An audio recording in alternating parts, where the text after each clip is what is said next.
we have bisected a segment. Today we're going to bisect 3 different angles.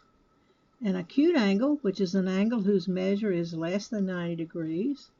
A right angle whose angle measures 90 degrees, and I'm going to put the little mark here to indicate that that's a right angle. And an obtuse angle. That's an angle that's greater than 90 but less than 180. So we use the same procedure to bisect all 3 of these angles. What we're going to do is we're going to go to our vertex, and we're going to put our point there, and we're going to cut an arc, putting our point at the vertex. We're going to cut an arc that crosses both of our rays. Now we know these new points, because 2 points determine a line, are going to be the same distance from point B. So if I call this one point A, and I call this one point C, I know that AB is congruent to BC. Now I'm going to move my point to point A, because 2 lines intersect in a point. I'm going to put my point at point A, and I'm going to cut an arc in the middle of the angle. Using the same measurement, I'm going to move my point to point C, and I'm going to cut an arc intersecting that arc in the middle of the angle. And I will call this new point D. And we know that 2 points determine a line, so we can connect B and D and make a ray. Line segment BD will give us a ray, ray BD. And ray BD bisects angle ABC. So we use this type of mark, I'm going to use 2 this time, to indicate that these 2 angle measures are congruent. So angle ABD is congruent to angle DBC. Now let's measure to see. Let's see what the measurement of each one of these angles is. Let's kind of check our construction here. Now it appears that we have a 60-degree angle. So this arc is at 30 degrees. So that means this side is 30, this side is 30. So we have 30 degrees here and 30 degrees here. So yes, they are congruent. And we could write that the measure of angle ABD equals 30, or the measure of angle DBC equals 30. So we know these 2 measures by the transitive property, these 2 are equal. The measure of angle ABD is equal to the measure of angle DBC. And that's what it means to bisect it, to have 2 congruent angles. Now let's do the same procedure with our right angle. We're going to put our point at the vertex Y. We're going to cut arcs that intersect our 2 rays. And since 2 points intersect, 2 lines intersect in a point, we'll call this point X, and we'll call this point Z. Now I want to put my compass point at point X. I'm going to cut an arc inside the angle. I'm going to put my compass point at Z. I'm going to cut an arc inside the angle. And I will just call this one, we'll call this one U. Because 2 lines intersect in a point. And we can connect these 2 points because 2 points determine a line. So I'm going to use a straight edge to mark to draw a ray, and this tells me that ray YU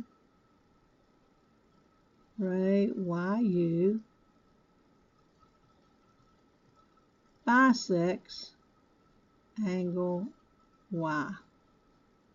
Or I could have stated it the way I did over there, that angle XYU is congruent to angle UYZ, but let's check them by measurement as well. We'll use our protractor. Well, I told you this was a 90-degree angle, so we expect each one of these angles to measure what? We expect them each to measure 45 degrees, don't we? So let's line it up and check it out. And there we go, right up to 45 degrees. Each one of these angles is 45 degrees. Now, since I marked this with 2 tick marks, I'm going to mark this with 1. This angle is congruent to this angle. This segment is congruent to this segment. Same procedure whether the angle is acute or it's a right angle. We are constructing an angle bisector. Obtuse angle. What do you think? Same procedure? Absolutely. So we're going to take our compass. We're going to put the point at vertex Q. Wait a minute. Let's measure this angle first, because it'll be easier to see without all the markings on it. Let's see just how big this obtuse angle is, because I just made this one up. I don't have a clue the measurement of it. And we haven't had an obtuse angle to measure before. But it looks like as I go around that it's between 145 and 150.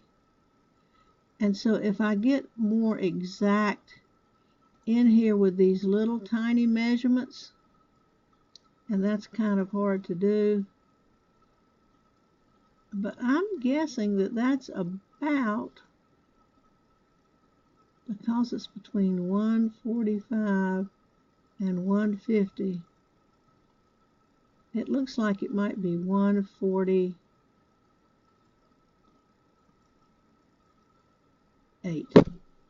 That's my guess. We'll see how close I am. I'm guessing that's 148. But now we're going to do constructions. Constructions are more accurate. So we're going to put our compass point on point Q right here. And we're going to cut arcs. And we're going to get, did I move it? Let me go back and check and see. I think I picked it up and moved it. You have to be careful about that. You kind of have to have some paper underneath and bear down as you're turning this around. Okay, maybe I didn't move it, but you're never sure. So that's good to go back and remark. All right, we'll call this P, point P, and we'll call this point R. So now, if I were to put my compass point here, it's barely going to intersect. So I want to open my compass a little bit more. I'm just going to open it a little bit wider. And now I'm going to cut an arc inside the angle with my point at R. And then I'm going to cut up with my point at P.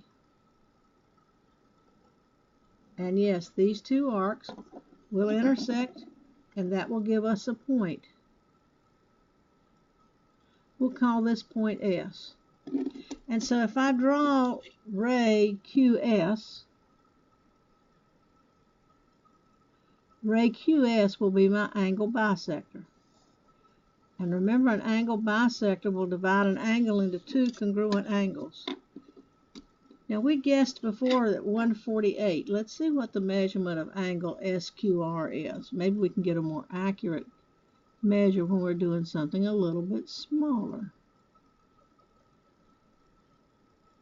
Okay, this appears to be 76. So if this is 76, And this is 76. That's 152. Did I do it right? Let me check my measurement. Let me check my measuring of the angle. The vertex lined up.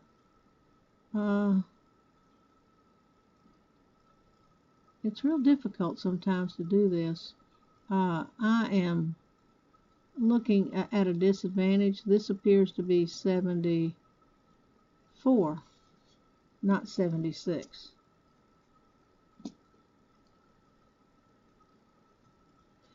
This other angle should be, let's measure it and see.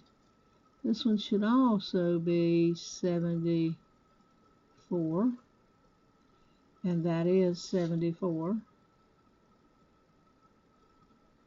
And that's 148, which is what I thought my measure of my angle was before. This time, because this is my third angle, I'm going to use 3 tick marks to show me that angle PQS is congruent to angle SQR. They have equal measures. Also, these segments are congruent segments. So I've covered a lot in this. I've covered bisecting an angle. I've indicated to you how to mark when segments are congruent. I've indicated to you how to mark when angles are congruent. And also the definition of an angle bisector is a ray that divides an angle into 2 congruent angles that have equal measures. Have a blessed day.